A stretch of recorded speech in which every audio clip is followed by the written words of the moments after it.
powerful people, and welcome back to Purple RX, my channel. I'm Renata, your friendly and resourceful PharmD, and hopefully a great resource for you in this healthcare system in the United States.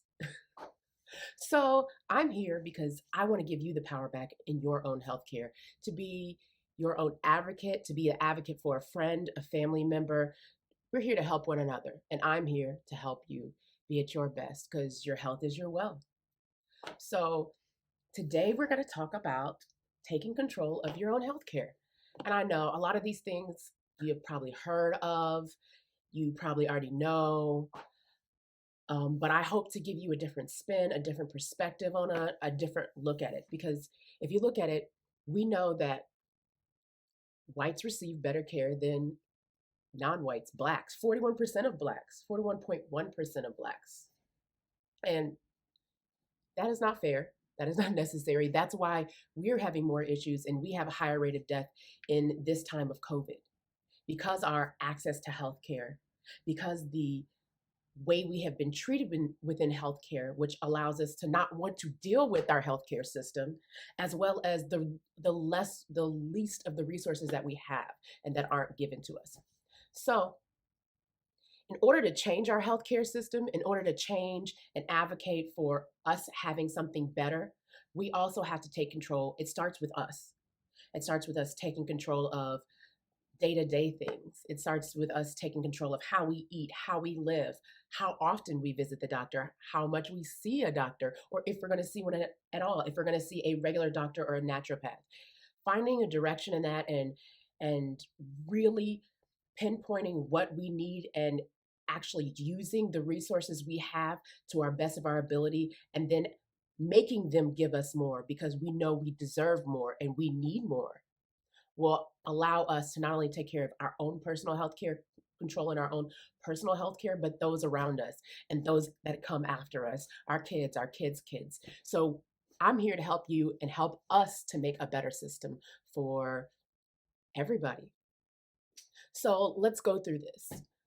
We know that major diseases that impact the Black community are going to be heart disease, high blood pressure, cancer, peripheral artery disease, sickle cell, diabetes, and I think there was in stroke. Those are one of them. Those are some of the main ones that actually that are preventable. The only ones that aren't preventable, of course, really are sickle cell and type 1 diabetes. But stroke, by the way us changing our lives and what we decide to do and how we decide to take care of ourselves, we can minimize our risk for stroke, because some people do have a higher risk based on family history. So if those diseases are the ones that are mainly impacting the Black community, and those are the ones that hit us all the time and they're preventable, that means if we go ahead and take control of how we feed ourselves, how we treat ourselves, and how we get treated in the hospital and what we will no longer take, then from there, we can have better health care than we've ever had before. So first and foremost, we know, like I said, we know there are disparities in our community. There are disparities everywhere, especially for Blacks, in everything in healthcare. There are disparities in how we receive care. If they believe us, if we're in pain or not, or whatever our situation is, being believed. But there are healthcare providers out there that are for us, not just Black healthcare providers. If you listen to my story about my own situation of having a kidney transplant and having to go through that and it being a 10-month period, I had a white Jewish doctor who actually was advocating for me, made sure I got what I needed, and made sure that my health was taken care of. He even fought me on my own health and things that I didn't want to do, because so at points I felt that maybe school or what I was doing was more important. So it's great that we have those physicians and those people within our lives and those people within our community and those people that really are advocating for us and what we need and what is about our health. So how do we take our healthcare back into our own hands? Well, good question. There's so many ways and so many angles that that can go through. There is some of the basic things. It requires us to work in conjunction with our own medical providers. If you don't have one, it is important that you get one, whether that doctor is a practicing naturopath and MD or has had experience in both or just an MD, whatever your insurance or healthcare is allowing you to provide or allowing you to get, you should work in conjunction with them. And if they don't seem right for you, if they just seem out for you listening to what they say, get rid of them. That's not what it's supposed to be there. A relationship with your doctor, with a nurse practitioner, with your healthcare provider, it should be just like any other relationship. You get a say in what your healthcare should be about and in how you're treated. You should get a say in that. But they also should be able to speak up and say, hey, this is not best for you. These are your options and these are what you need to do. So having that good relationship and starting out and finding a good relationship is so important. And it's something that if you don't have one, go find one. If you have Medicare, Medicaid, whatever you have, if you have something of in your community, just a clinic, there is going to be somebody that is going to care for you. But make sure you are paying attention to what's going on with your body. You are paying attention to what they're telling you or what things that need to be changed or what things that need to stay the same. So your first and foremost is getting the right doctor, getting the right medical professional. I'll actually have another video on that to teach you how to find the right doctor for you, to teach you how to find what is right for you, because everybody's different. Everybody needs something different. Sometimes I need somebody that's sweet, but it's going to be a little stern with me because I can be a little stubborn. I know. I can be wanting to fight somebody. I'm not regularly confrontational, but I just speak my mind a lot. So it's always best to find a healthcare professional that works for you and that works with you and that cares for you and actually has compassion and somewhat of love for you. Because in love for actually what they're doing.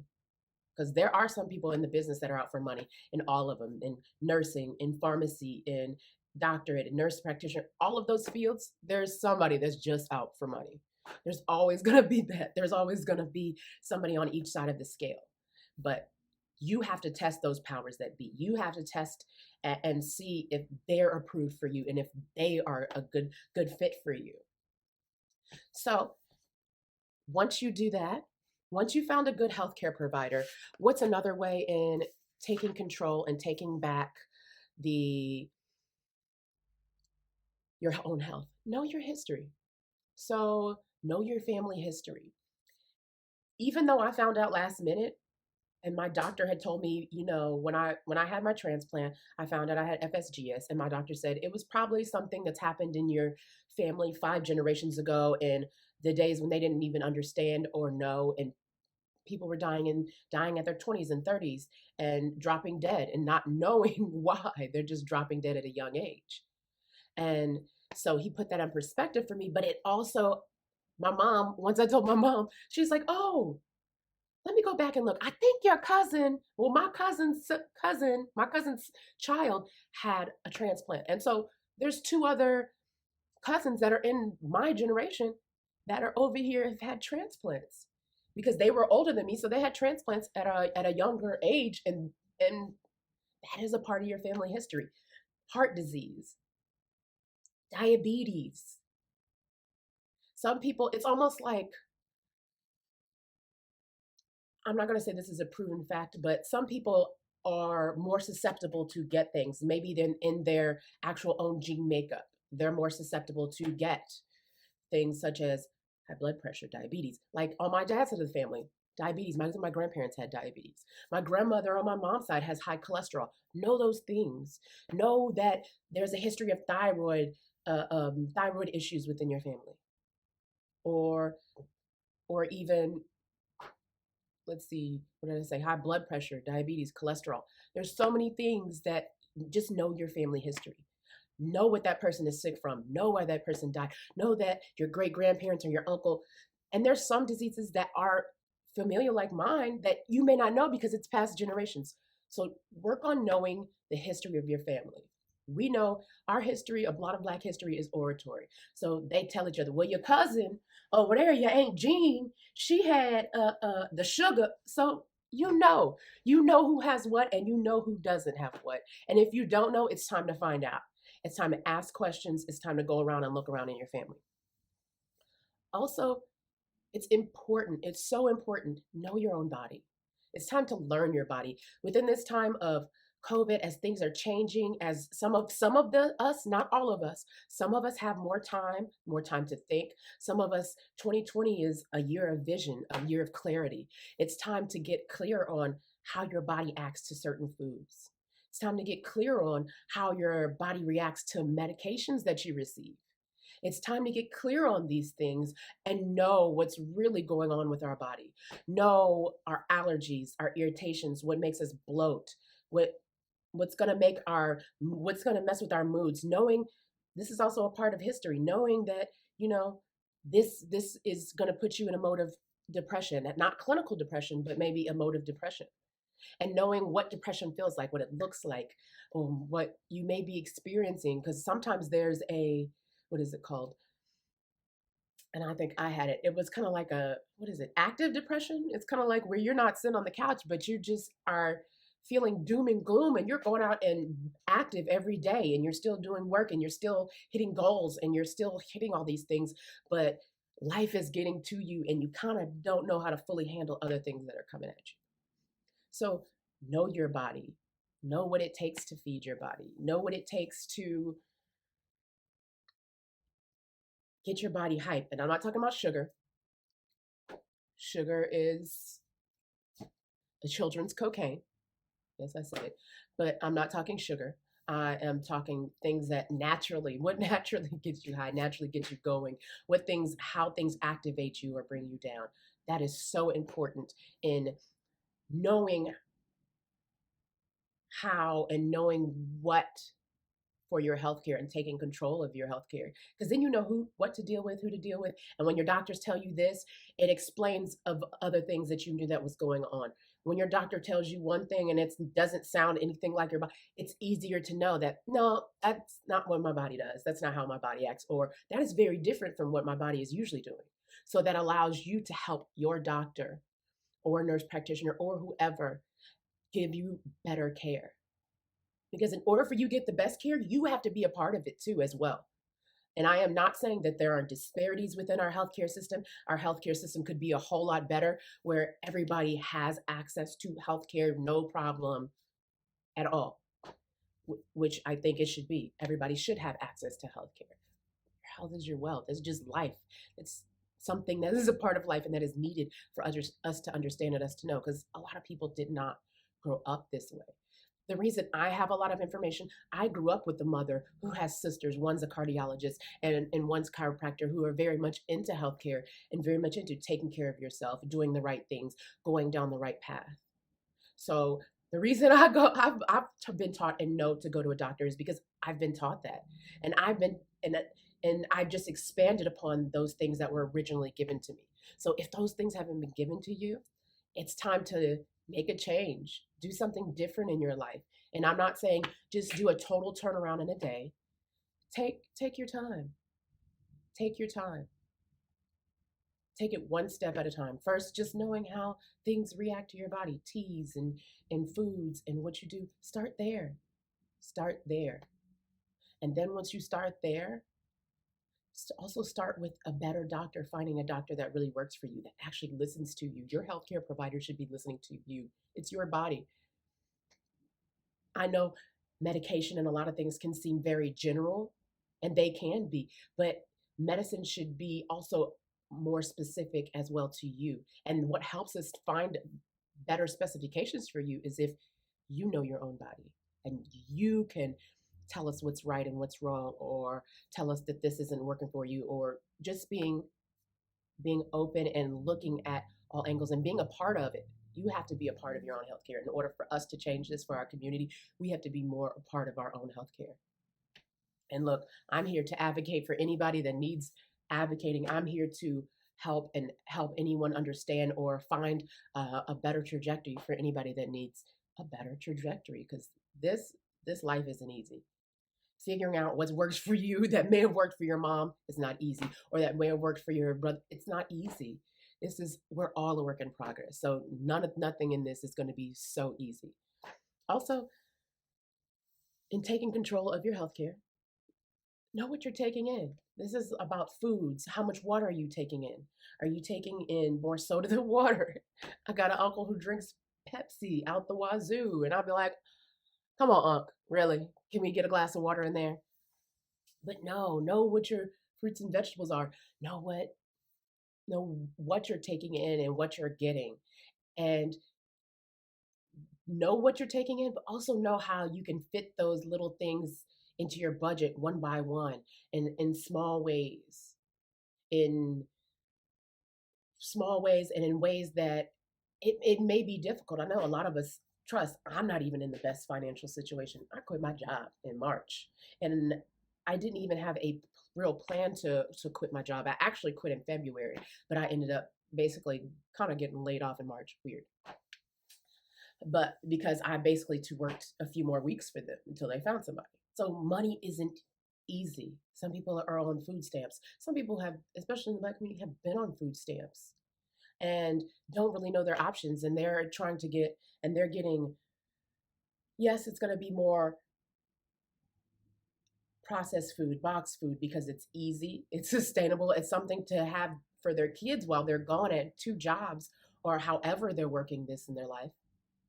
And there's some that it's kind of hard to get vegetables. You don't have access. There are disparities in so many of our communities, in so many food deserts, and there's so many ways. But as I have researched, some communities, a lot of communities, especially in Dallas, are changing up and are trying to make sure that our communities are getting fruits and vegetables. So start small. What you're taking in. Start with, if you're having processed food, start with, instead of getting canned vegetables, start with frozen.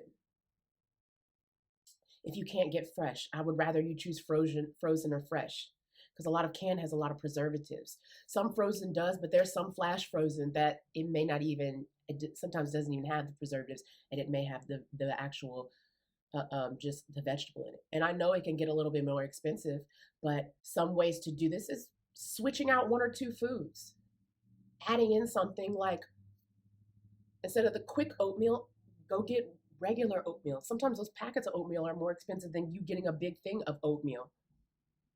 Things like that. Make it simple. Don't make it so complex. And I know a lot of you don't have time, you don't have jobs. Amazon takes food stamps. Amazon Fresh, they will deliver it to your door, so you do not have to go to the grocery store, and you can just order a few vegetables from there. Keeping it as like greens, potatoes, sweet potatoes, simple things, corn, zucchini and squash. Get those. Those can go a long way. But add those in. When you add onions, start something small and throw it in maybe one meal a week, where you do non-processed food so much. Or you do eat more vegetables within that meal. Maybe dinner, eat more vegetables, while the rest of the day you've ate processed. Just start slow, start small. Who also provides food in Dallas? There is Bonton Farms. They can get a little expensive, but I think if you use 30, or I think it was $50, they'll give you free delivery. Amazon Fresh, I think it's after $32 or $35, you get a free delivery.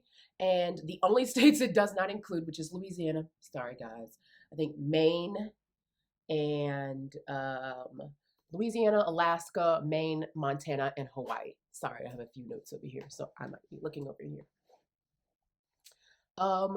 Check out free delivery there. There's Amazon Pantry, Amazon Fresh. Another one who takes EBT. Also, there is let me get the information.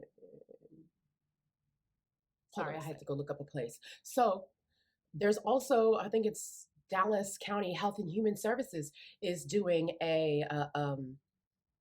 does a basically like fruit and vegetable called fruit and vegetable farm stand, and it's every second and fourth Thursday. It might be on Fridays now. because the last one I remember was on Friday in this COVID time, because they're opening back up, and they're in conjunction with Baylor Hospital. So within that area, within South Dallas and South Dallas area, as over there in near Fraser Revitalization, went blank for a second. And so within that area, they're doing a farm stand. So the fruits and vegetables are at what they say a nominal price, and they accept EBT. So there is access. There are ways to get fruits and vegetables and to implement them. Don't rush to implement them. Actually, kind of rush to implement them, but do it one by one. Don't do a big overhaul and increase and trying to make your kids eat, trying to make yourself eat healthy or do more work. And a lot of times, I know you guys don't have time to. A lot of people don't have time to go ahead and cook all these meals. Try meal planning. Try cooking on two nights a week and cooking enough vegetables for the rest of the week. Try small things like that, or cooking so many vegetables that'll last for so many meals for your kids. Try something like that.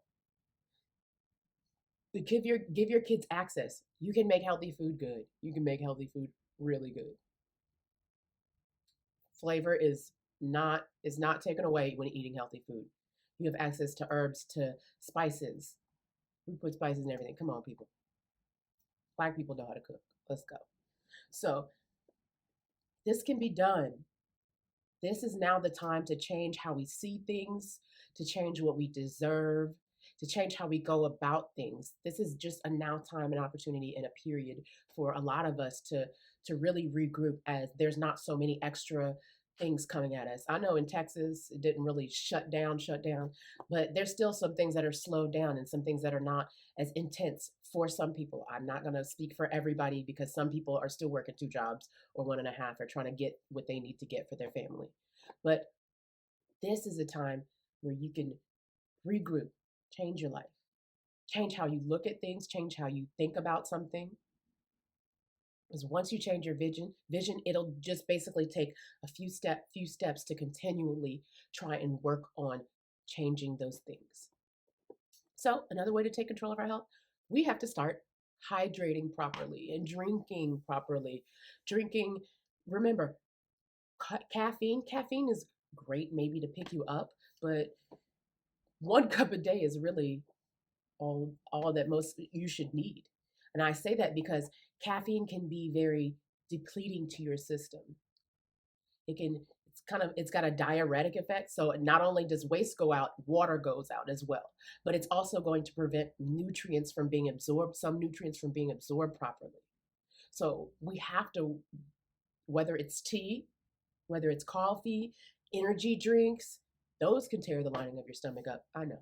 Y'all don't want to hear all this, but I just want to be real, because not only do I want us to have better health care from the government, I want us to think of ourselves deserving better within our bodies, within our minds, within every aspect of our life, because we do deserve better. Drinking water with lemon, add in mint if you can find it. Water with lemon, a dash of cranberry juice, a dash of some fresh blueberries or frozen blueberries, frozen fruit. Throw that in there if you don't like the taste of water. A little lemon.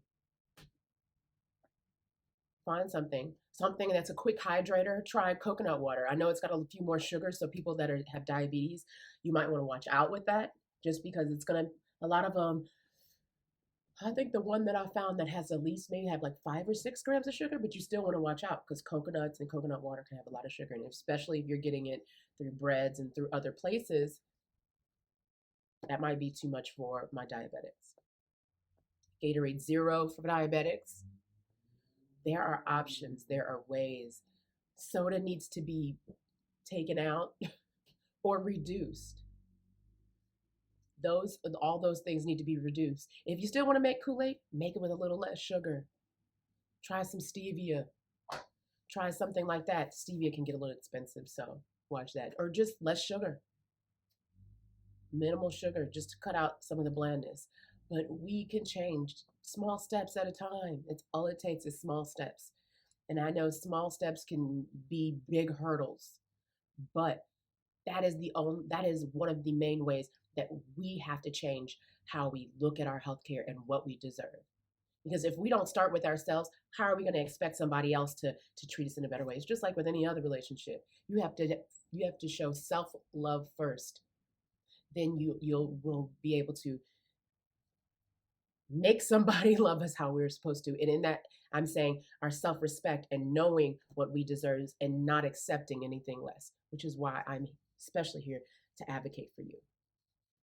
So from there, we need to take an adequate hydration, know what you're taking into your body, know what you're eating, know what medication you're taking, know all of that. And how are you taking care of yourself? Are you getting enough rest? Are you giving 5 minutes to yourself to just think? I know people have kids, but I know you can tell your kids to give you 5 minutes. So find 5 minutes to yourself, whether it's prayer, meditation, take a walk around the block, do something to take care of yourself. At this point, there are workouts on YouTube. You can walk inside your house on YouTube. You can walk a mile in your house. We have more access to more things to allow us to take care of ourselves better. Are you stressing? Are you able to relieve your stress? What are you stressing over? How can you change those things and the access to those things? Are you prioritizing your health and your mental health and making sure that those things are first? Because we can never be anything to somebody else if we're not that initially to ourselves. It's going to be very hard to really help somebody else if you can't give yourself that time that you need to rest, to take care of your mental health, to get a breather, to take a walk around the block, walk in your house, to get some kind of exercise and get what we need to get in order to be our best selves. And this is going to be mind, body, this is emotions. Those are all important. Are you taking care of yourself? Are you taking care of your own emotions? Are you concerned with so many other people's emotions and not taking care of your own? Shoot, I was that kind of person. I was concerned not saying this or not doing this because I didn't want to hurt that person's feelings, or not doing what I wanted to do because that person may not approve or think. Know what is for you, what is best for you, what God has deemed and purposed and put down on the inside of you. Know what is for you and take that, because sometimes when we start living and worrying about everybody else and stop worrying about ourselves, we shrink ourselves and we take the power that we have to become better, to become more loving and considerate and healthy. And when you take the time to do that, it not only exudes to other people, but it affects your children, your spouse, your friends, your family. When you decide to do what is for you, for your mental, physical, and emotional well-being, those are so important. If you got a job that's stressful, either you need to find out how to relieve that stress. Is it stressful because money? What is it stressful from? Where is the stress actually stemming from? Figure that out. Once you figure out where the stress is stemming from, work from there. Is it stemming from because you're not making enough money? Is it stemming from because, and the thing is, why aren't you making enough money? Do you need more education? Do you need, look at what the stem is and work from there. Are you stressed because you're giving so much more to a job that's not giving to you? That's kind of how I felt in mine. I was giving so much more time, emotions, effort, and putting so much into a place to make it grow, and it was staying the same. But it took me a while, it took me good 7 years, because I guess I'm just a giver, to take that and learn that I deserve better. I deserve better for myself. I'm not here. I didn't take this job. I didn't go to school. I didn't take this opportunity just to work somewhere and give them all I have. I'm here for you guys. I am here to give to those around me, to allow those around me to grow. That is the whole purpose of me being on earth. And I felt that was the purpose of my job. So know where your stress stems from. Know Prayer works, meditation works. Take that time for yourself, and those will show you the direction in which to go for yourself. Because God's put everything in you, every answer you have, every answer you need is already within you. It's just you have to take the time to go within, be aware, and know what you're dealing with and know how to take care of yourself. It's going to take time. I'm 30 something and I'm really working on taking care of myself. I was so used to making sure everybody else was, but take care of yourself. That is so much more important. Also, if you have healthcare, if you have Medicaid, Medicare, know your coverage. Know what covers, what doesn't. Know what is a part of your insurance plan. Know all those things. If you have to call the insurance, call them and ask them. Know verbiage that needs to happen because sometimes they're going to, the thing about insurance can be quite funny. Sometimes they will allow those things if the doctor writes medically necessary or can have no other. They're going to cover it. And that includes medication. Sometimes that includes procedures. And you just have to know, sometimes your doctor has to know how to word it. And sometimes your doctor can call the insurance, or you can call the insurance and say, hey, how does my doctor have to word this? Because he's saying this is medically necessary, or this is that and this. What is the best way to word this in order to get what I need? Because sometimes the insurance covers a whole lot more. It's just, they're not going to tell you. It's going to be in the fine print. And you have to do the investigation or ask the questions yourself. Because they're not just going to outright tell you. They're not that friend that outright tells you. I'm that person. I don't outright tell you. You're going to have to ask me a few questions in order to find out more if I'm willing to tell you. So that's what they're like. They're that friend that's like, I'll tell you, when you ask me a question, you'll know and you'll get the information. So know what your insurance is, know what it covers, know what you're paying for, know if you can get a better coverage somewhere else, because you may be able to pay less and get better coverage somewhere else. Find and get a plan that works for you. Get something that works for you. And if you're through your work or if you're with a Medicaid, Medicare, know there are some things that they cover when they don't cover it. Know what your donut hole looks like, which is how much you have to spend to get somewhere for them to cover and how much you have to not spend for them to cover. There is so much when it comes to insurance. Insurance can be a mind boggler. But always ask somebody, always call, always make sure. Because when you ask them, most of the time they'll answer. Let's see, what else was also in order to take care of, know your disease, know your illness. Know what disease you have. If you have a disease, know your illness and know how it works. And I'm not saying all the intricacies, but the basis, like diabetes. This carbohydrates, what do carbohydrates look like?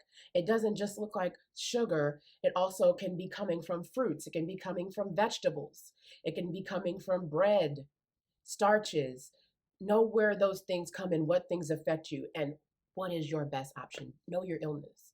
When you know your illness, it's easier to navigate and to fit it into your life and navigate into your life to say, okay, this works for me, but this doesn't. When I found out that I had to have a transplant and I couldn't eat these foods because it may have been high in potassium or too much phosphate, I had to switch those things around. Don't get me wrong. I just didn't cut everything out cold turkey and had it together. No, it's not how it went. I basically had to, thank God I had a doctor that gave me a resource. That's what you need. Have somebody that can give you the resource. If they can't give you the resource, if you need me to find a resource for you, I'm here to help you find resources. But have a doctor, he gave me a Native American cookbook. And in that Native American cookbook, it had to do with end-stage renal disease and diabetes. And I learned how to, like I said, if I wanted to eat potatoes, I think it was because they had, was it so much potassium or phosphate? There's so much potassium, I think, in them, or phosphate, one of them. I can't remember off the top of my head. But if you soaked them in so much water, you cut them up, chopped them up into little pieces, soaked them into so much water, and soaked them overnight. And then I can't remember. So it was 12 years ago. And then you could boil them and eat them and season them how you want. And that potassium is taking it out. And any other potassium or phosphate, can't remember which one exactly, I'm sorry, that was in your body, it would take it out. And it would process it and take it out along with through your stool. So know what food you can eat, know what you can't, know what your disease is like, know where it's, know when you're ineffective, know, like I said, for diabetes, know what your level is, your A1C, and what your levels should look like on a weekly, monthly, daily basis. Know it. And don't say you can't know, because I got a, how old is she? 10, 11-year old niece who's been diabetic since 4 years old. She carries around her little, what is it?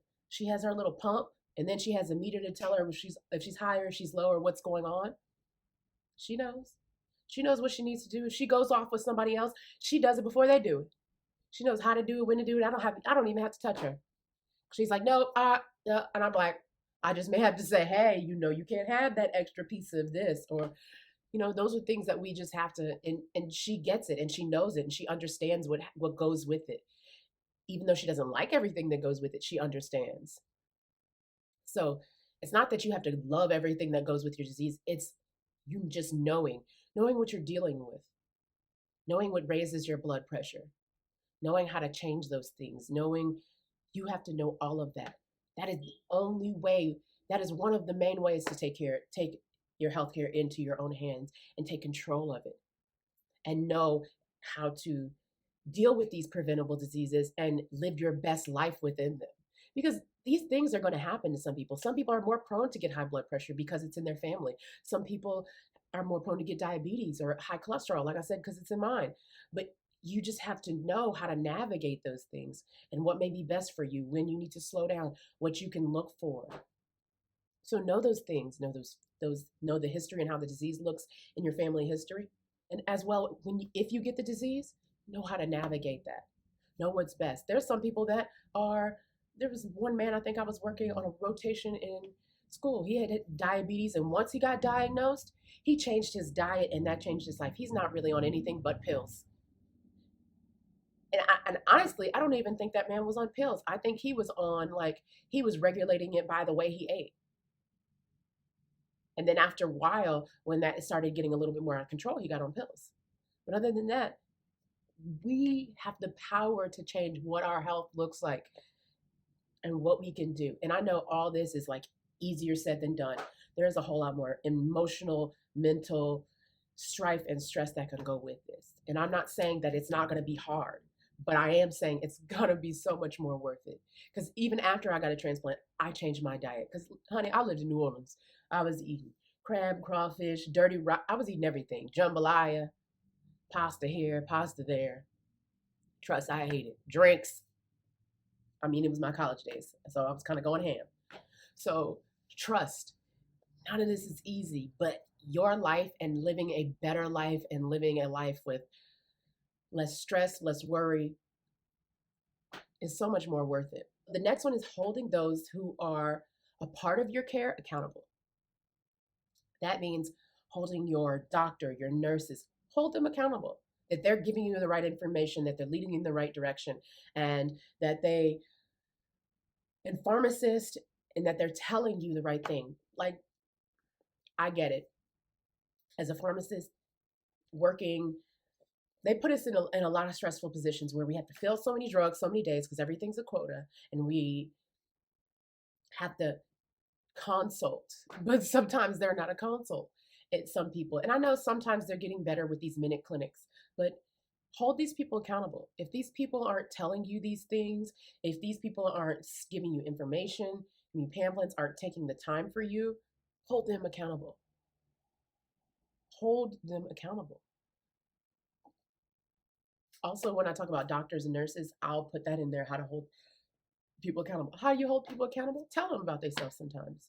I mean, we sometimes have to change the way we do it, because I know one time, I get it. If you tell them, sure. But when you start doing 2 and 3 times, we start getting irritated. That's just anybody.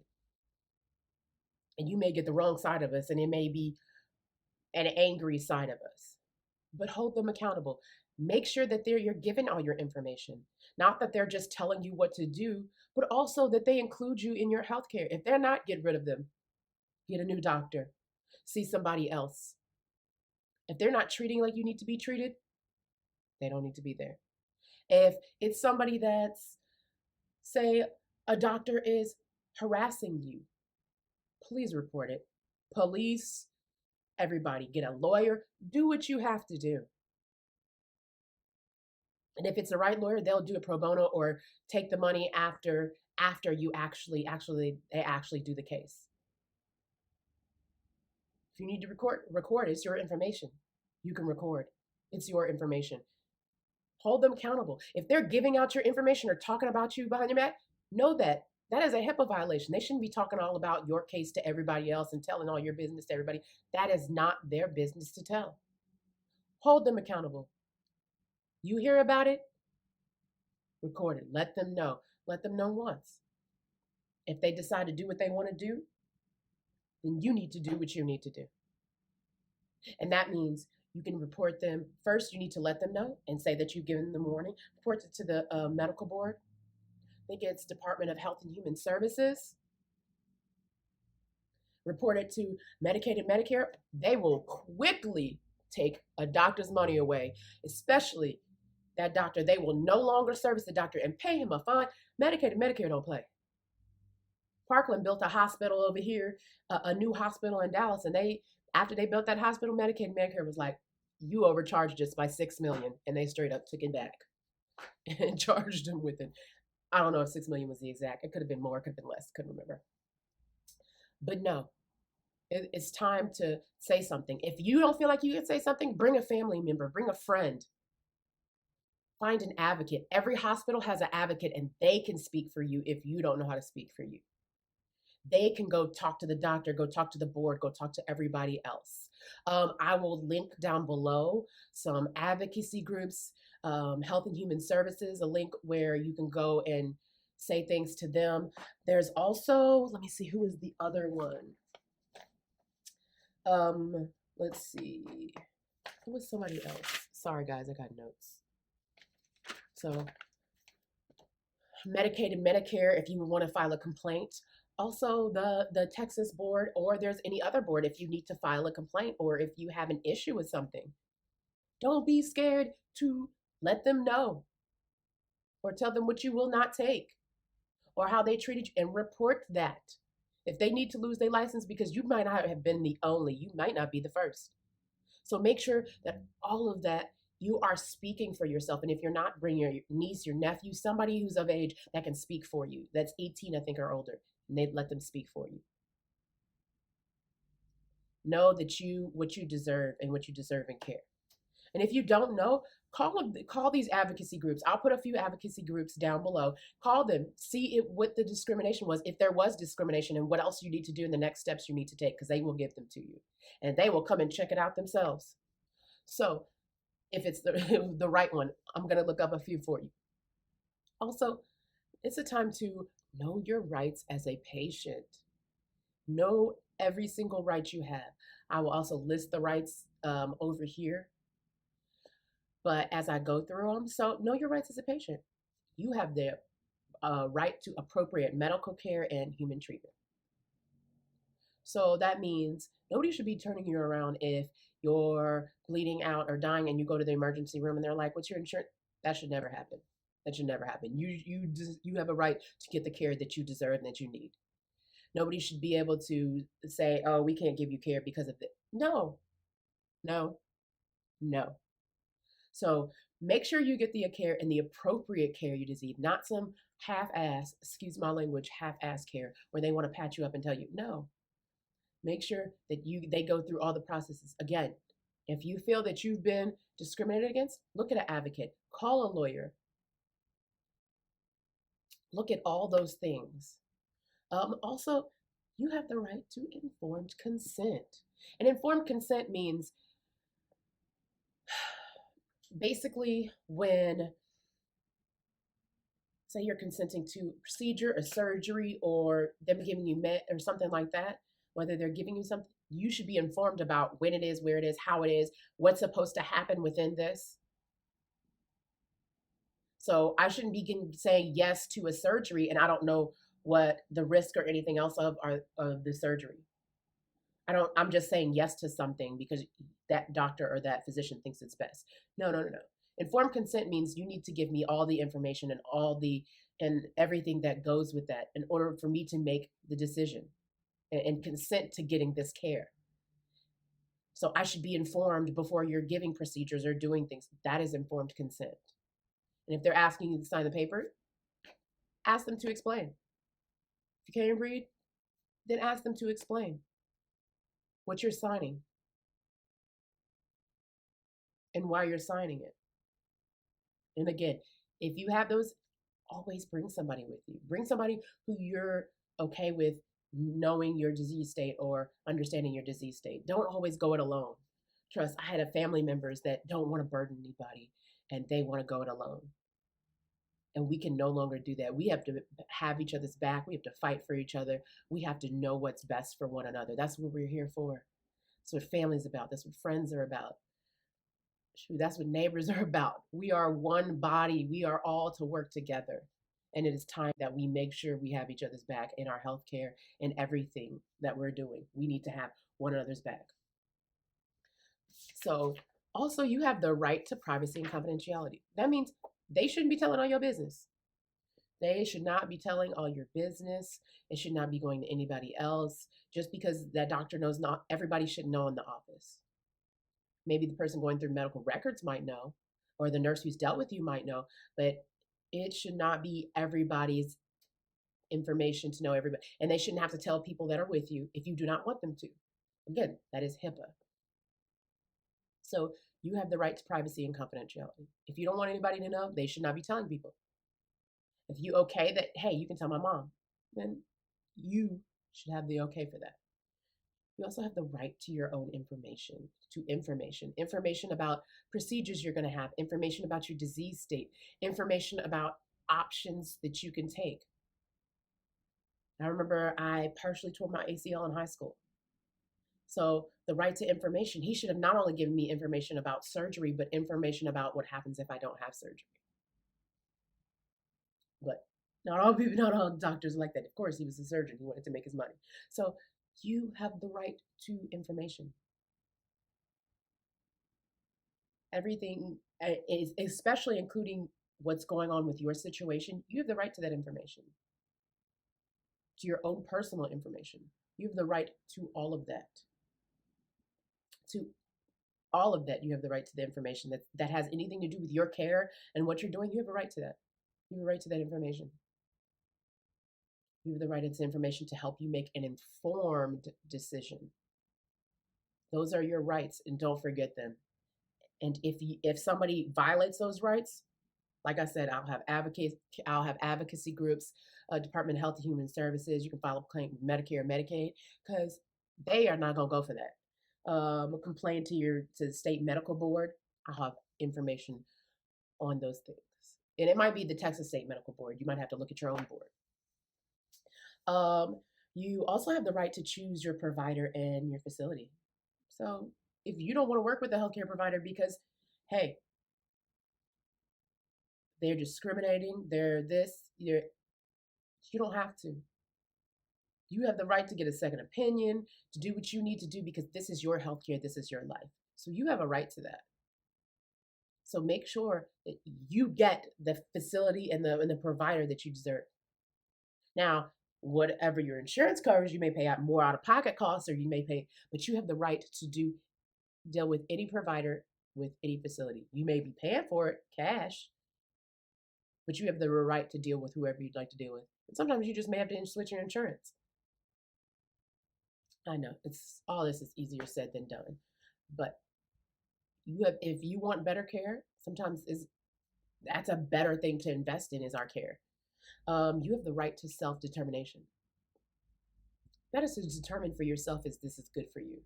This is something that you want to do. This is something that you want to deal with. You have the right to those things. To determine for yourself whether you want to take this treatment or not. Whether it's in your best interest or not, that is up to you. If somebody says pills and you don't want to take them, hey, you have the right to say no. You aren't forced to take anything. And you shouldn't be at this point. These are your rights. These are your rights. So you also have the right to religious belief. So I can't remember if it's Jehovah's Witness. Some people don't like to get, one religious group doesn't like to get blood transfusion. So you have the right to that belief. If you don't want a blood transfusion because of your religious background, that is your right. And nobody can tell you what to do, when to do, and make you try and do something or con you into doing something else that goes against your religious beliefs. I think it's Catholics don't do contraception. I think it's that. Yeah. You have the right to not take contraception because it's your religious belief. That is your right as a patient, as a human. That is your patient right. You also have, last but not least, right to your medical records. Don't get me wrong, you may be paying for your medical records later, but you have a right to your medical records. I think it's like the first few pages are free, and then after that, it's so many cents a page. But you have the right to your medical records. Every time you go to a doctor, make sure you get your labs. If they're taking labs, get your results right then and there.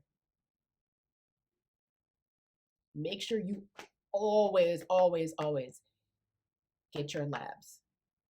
So you know what's going on with you. Not they're telling you, but you know for yourself what it looks like. So always do that. If you need your medical records to go somewhere else, get them. And know that you don't have to take the whole medical record. You can just take certain pages.